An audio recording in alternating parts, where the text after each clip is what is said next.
My reaction, I hadn't found out until I heard maybe some rumblings on Saturday afternoon, and then I saw that it broke, during the All-Star game that it might be happening. So I really didn't have any idea. I think some guys had more of a feel for it than I did, and to me, in the middle of the season was a little bit unexpected. And I wasn't really sure what it was going to be like coming in today, and I'd never had a coach that had either stepped down or been fired and came in and talked to us. But just seeing him being vulnerable and meeting us with respect and empathy, I thought it was super powerful that he came in and I think both the players, the coaches, himself, we all talked about some of the successes and failures that we had, and talked about, listen, it's really, really hard to lose in this league. And from coming to, I think he was 44 years, 45 years of coaching at either the Division I level, college, high school, to now to step into this is completely different. And coming to a place where we only won 19 games last year, we had a number of guys turn over, maybe 27, 28 guys on the roster. Now to this year, trying to figure it out and create a different culture, like that's really, really hard to do. So, respect the hell out of him. Obviously wishing the best. And I said it on Saturday when I was had a great day. Was with Giannis, Chris Paul, myself, Mike Wilbon, and President Obama. I said, listen, it's every man or woman is my superior, and that I can learn from him. And a lot like my father growing up. I'd always say to people, like, what were the things that you learned from your dad? And really, I learned a lot from his success that he had and multiple jobs that he worked, including being in the NBA. But I also learned a lot from his failures as well. And I think there was both sides of that, as well as us players. I think we, in some ways, in a lot of ways, we could have been a lot better. Naturally, we have a lot of young players on this team. The veterans were trying to figure out ways to help the young fellas as well as the coaching staff. But when you look at things in their entirety and as an accumulation, that's when you start to see the story. So it's really not just one man. But no, respect the hell out of him, and I thought it was really, really cool that because I didn't know, you never know what to expect in a situation like that, to come back after All-Star break and he walks in and just lays it all down there on the line. I mean, I've had to walk the walk of and talked about, being vulnerable as a man and being vulnerable at any stage in life and having to speak your truth, and that was really ballsy and hard to do, I imagine. So for him to come in and do that, look us all in the eye, and for us to acknowledge that integrity and that willingness to do that, that's big. That's like real man shit right there. So that was, respect the hell out of that for coming in and doing that, because he didn't have to. How difficult was it, Kevin, for veterans like you and Tristan to accept this college coaching that he implemented from the beginning? Yeah, I think at any level, it's like I said, it's going to be tough to get wins in this league, and not everything is necessarily going to translate. And he walked into a situation, and we all walked into a situation where we came off a season where we battled injuries, fought the battle of attrition throughout, and like I said, had crazy changeover. So even from general manager or owner's perspective, front office, like you have to have some semblance of continuity before really being able to put things together and figuring them out. So, there were times where it looked like we were close and we were trending in the right direction, and then, it looked like, Rome had fallen, and it looked bad. It looked real bad. We get beat by, 41 on our 40 plus on our home floor. It has to be right up there, if not the worst, home loss in franchise history. We come back and we win the next game. So, it's just, tough when you really look at it and put it all together. But if I don't know what it was doing for his health, or if it was, if it was bothering him in a big way. Naturally, it was, or you can look at it and see that it was. But at the end of the day, it's like, your physical and your mental health is something you have to consider in this as well. And he has a great family, a great wife, grandchildren. He's going to be able to, kind of step into anything he wants to do at the capacity of coaching. How do you hope to salvage the rest of this, Kevin? You guys got like 28 games left. You talked about highs and lows. What do you want to accomplish on the way out here? It's easy to just say move forward. I mean, obviously, with any coaching change, there's going to be different challenges, especially at the start, just figuring out exactly what they want. But JB has been very vocal. I'm fortunate to have known him and his family my entire life. But JB, the last 12 years from being a rookie, and him being the guy that really taught me the ins and outs of the NBA. So, I think the good thing is we have.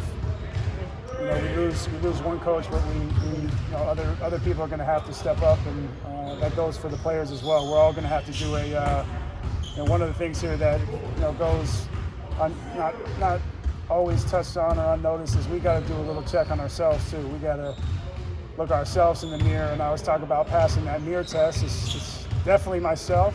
I've been a shithead at some points of the season and let the losing get the best of me. Nobody likes to do that. Then there's been really good moments, but I think it's really just looking at ourselves and finding out how we can do better, and then from there trying to piece it all together, because it's tough when you're not fighting for a playoff position, but there's always towards the end of the year when you can spoil other people's seasons, and that competition makes it extremely fun. So I think it's just creating a positive workspace every single day. I know we're on the road a lot. I think we're only 10, 12 home games. I don't know what the number is, but just looking at March, it looks like we're away the whole time. So that actually probably breeds good things for us as far as togetherness, being together. Because most of the times when we're here at home, we're to the gym. We get our treatments, we do our stuff before, we get our lifts in, take care of our body, then we're out. Then we go home. On the road, it's us against the world, and it's us against everybody in that arena, and we're having team dinners together, and we're spending time together. So I think these next 28 games, especially the games on the road, will be really good for us, and then really try to fix things here at home, because we haven't been good enough for our fans. Kevin, going off that response, do you feel like you guys as a group could have done anything different to make it easier on John? I always look at situations like this. I mean, I've played for a number of coaches in my career. As well as with USA basketball and summertime basketball, and I think you always feel you can do better. I mean, I have that human. I guess it'd be like I always talk about I've said it before, like a masochistic instinct to put that dangling carrot outside of what I consider real success, or success in general. And so I think you always feel like you can do better. But yeah, I mean, that's what I mean by just kind of testing the temperature and making sure that we're all coming back after All-Star break with the right mindset, and doing right by everybody here, not showing up our teammates and clapping at the ball. I'm guilty of that. Everybody's guilty of that. Making sure that we're getting back on defense, that we're knowing our plays, that we're knowing our sets, we know who we're playing, being professionals, taking care of our bodies. I think it's an accumulation of everything, and just developing really good habits. And I think we've done that at points in the season, but we need a continuation and consistency in everything we do here these last 28 games. In any way, do you feel like you drove him to this decision? I think losing definitely drove. I mean, you saw me. I went a little crazy myself. But no, I think especially after winning for so long, and having such an elite program, and you're winning so many games where it's a shock. That's what I mean by being empathetic. Like, you have to understand, so many things are different at this level, but even wins and losses, sometimes you try so hard not to become numb to it, but when they're stacking up so fast and in the fashion that you're losing sometimes, and it's the middle of January, you've played so many games, but my point is, when I was a rookie, like I think we won 25 games that year, and my college year we were I think 35-4. So like I was going home after my first 5 to 10 games and damn near crying because I didn't know what to expect. I didn't know we were going to be losing like that. So as a coach, when it's not even like you get that much happiness out of winning. You just, and coach has said it before, like you get relief. You just get relief, and then it's on to the next one. And that's really hard at this level because he came in every day, he busted his ass. Wanted to be better. Wanted to change the culture. But sometimes it just, what do you say? Make plans. You want to make God laugh. Tell me your plans. It's just, sometimes it doesn't always shake out or work the way you want it to. Kevin, do you feel this is like a fresh start for you guys? Yeah, I mean, I think anytime you have a changeover in coach, that it can be a fresh start. I think at this point we kind of have to look at it like that, just in the terms of, hey, let's make it a 28-game season for us and see what we can do. It might be, we go right into a back-to-back, which isn't always conducive to everything that I'm speaking about right now or what JB or other guys will speak about, but it's a chance for us to step up and show what we're capable of, because we've had some shining moments throughout the season where we played beautiful basketball. We just need to put it together for 48 minutes. I don't know how many games we've lost in the last 2, 3, 4 minutes of a game, but that's where we just need to grow and not show our youth so much. And we've been talking about that all year, but a couple balls bounced our way. I feel like we can string together some good wins here. This is the first day under the bigger staff. What were you guys going over? What was something that you said is optimistic going forward, just based off of the practice? Yeah, I think just back to some basics, some different terminology. What we're going to do on the defensive end, and then on the offensive end, just cleaning a few things up. Today was just about getting our wind up.